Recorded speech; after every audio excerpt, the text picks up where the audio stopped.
I want to ask you, how has public speaking helped your career and improved your life? Yeah, so I really love being able to get out in front of an audience because it is just a whole different level of connection with the people. Some of the best followers, loyal followers, have come from events. Some of the best and loyal people who stick around on social media, mainly Instagram, and hopefully those people will also turn into paying customers. But even if they don't, having a loyal follower is awesome. It's those loyal followers share your content that you produce. They continuously comment. They add value to the conversation. So that is probably one of the biggest things that I've gained from doing events, is just building up that connection and that loyal following, which I really love. And even if the people don't become loyal followers, hopefully whatever they learn during that event changes their life in some way. Mm-hmm. Focus on one great tip that you've learned with speaking, and you want to share with other speakers to help them be better speakers. What would that be? Or it could be more than one too. So when you say that, it makes me think about a question that I want to ask everyone watching. What makes you unique? Right? What makes you unique? For me, it's books. I mean, several other people read books, right? But I try to approach it in my own unique way of, hey, I was slapped with a label, and now I'm overcoming that label through the books that I'm reading, and getting out there and doing public speaking events, which I don't see any other book influencer doing something like that. So my uniqueness is doing things differently. So what is your uniqueness? Think about that. Then position yourself when you're doing a public speaking event, a workshop, Zoom webinar like this right now, especially during COVID-19. All my events are Zoom webinars.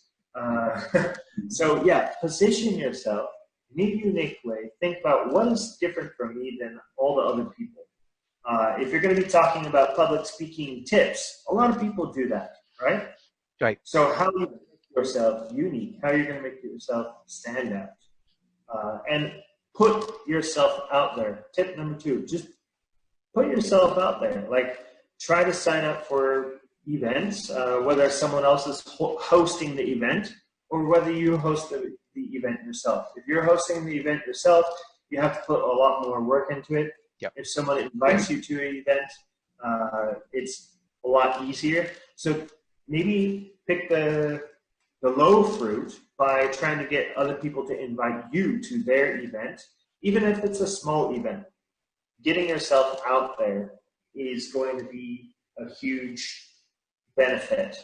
And you build up your confidence, you build up your repertoire, you refine your message, and you'll be all set. But continuously try to reach out. That's great. Yep, yeah. I really think that's a great point. And there's 2 things I wanted to kind of follow up on that with that thought, and that is, number 1, we become a very, very quickly in light of the pandemic and the virus, and this is really extending quite long now. We right around beginning or middle of March is when we started to see the effects of the pandemic, and it was all very new to everybody, and it scared everybody really bad, and there's a lot of anxiety and uncertainty, and it really affected people. We all started basically working from home. If you worked in an office, we had businesses divided into what was essential and not essential. We had mass unemployment, businesses closing, mortgages defaulting, all kinds of really bad economic effects, and just in a lot of ways changed us forever. And so we had to become experts at video conferencing very quickly.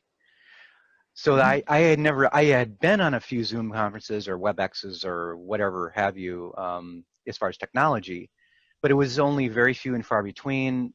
We were getting used to the fact that we were a global society where we could reach out and have meetings with people across different, states, countries, continents, whatever, across the world, and it was becoming easier and easier, but people weren't exactly latching on at the rate at which they are now.